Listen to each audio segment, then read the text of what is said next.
प्रधानमंत्री नरेंद्र मोदी आज अयोध्या में थे। यहां उन्होंने अयोध्या स्टेशन और इंटरनेशनल एयरपोर्ट का उद्घाटन किया और साथ ही अयोध्या को 15,700 करोड़ रुपए के परियोजनाओं की सौगात भी दी। यहां जनसभा को संबोधित किया है और लोगों से अपील करते हुए कहा कि देश के सभी 140 करोड़ देशवासी 22 जनवरी 2024 को जब अयोध्या में प्रभु विराजमान हो तब अपने घरों में श्री राम ज्योति जलाएं, दिवाली मनाएं। उन्होंने कहा कि 22 जनवरी की शाम पूरे हिंदुस्तान में जगमग होनी चाहिए।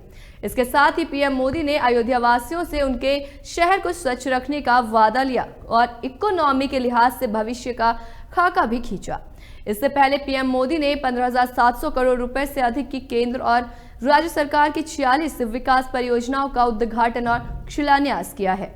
प्रधानमंत्री का दृष्टिकोण अयोध्या में आधुनिक विश्व स्तरीय बुनियादी ढांचे का विकास करना, कनेक्टिविटी में सुधार करना और शहर के समृद्ध इतिहास और विरासत के अनुरूप नागरिक सुविधाओं को पुनर्जीवित करना है। पीएम मोदी ने कहा कि आज पूरी दुनिया उत्सुकता के साथ 22 जनवरी के ऐतिहासिक क्षण का इंतजार कर रही है। ऐसे में अयोध्या वासियों में ये उत्साह और उमंग स्वाभाविक है। भारत की मिट्टी के कण कण और भारत के जन जन का मैं पुजारी हूं और मैं भी आपकी तरह उतना ही उत्सुक हूं। आजादी के आंदोलन से जुड़े ऐसे पावन दिवस पर आज हम आजादी के अमृतकाल के संकल्प को आगे बढ़ा रहे हैं। देश के इतिहास में 30 दिसंबर की तारीख बहुत ऐतिहासिक रही है। 1943 में आज के ही दिन नेताजी सुभाष चंद्र बोस ने अंडमान में झंडा फहराकर भारत की आजादी का जय घोष किया था। आज यहां 15,000 करोड़ रुपए से अधिक के विकास कार्यों का शिलान्यास और लोकार्पण हुआ है। इंफ्रास्ट्रक्चर से जुड़े ये काम आधुनिक अयोध्या को देश के नक्शे पर फिर से गौरव के साथ स्थापित करेंगे। दुनिया में कोई भी देश हो, अगर उसे विकास की नई ऊंचाई पर पहुंचाना है तो उसे अपनी विरासत को संभालना ही होगा। पीएम मोदी ने कहा, हमारी विरासत हमें प्रेरणा देती है, हमें सही मार्ग दिखाती है। इसलिए आज का भारत पुरातन और नूतन दोनों को आत्मसात करते हुए आगे बढ़ रहा है। एक समय था जब यही अयोध्या में रामलला टेंट में विराजमान थे। आज पक्का घर सिर्फ रामलला को ही नहीं बल्कि पक्का घर देश के 4 करोड़ गरीबों को भी मिला है। आज का भारत अपने तीर्थों को भी संवार रहा है, वहीं डिजिटल टेक्नोलॉजी की दुनिया में भी छाया हुआ है। आज देश में सिर्फ केदार धाम का पुनरुद्धार ही नहीं हुआ बल्कि 315 से ज्यादा नए मेडिकल कॉलेज भी बने हैं। आज देश में महाकाल महालोक का निर्माण ही नहीं हुआ है बल्कि हर घर जल पहुंचाने के लिए पानी की 2 लाख से ज्यादा टंकियां भी बनवाई गई हैं। हम चांद, सूरज और समुद्र की गहराइयों को भी नाप रहे हैं। आज के भारत का मिजाज यहाँ अयोध्या में स्पष्ट दिखता है।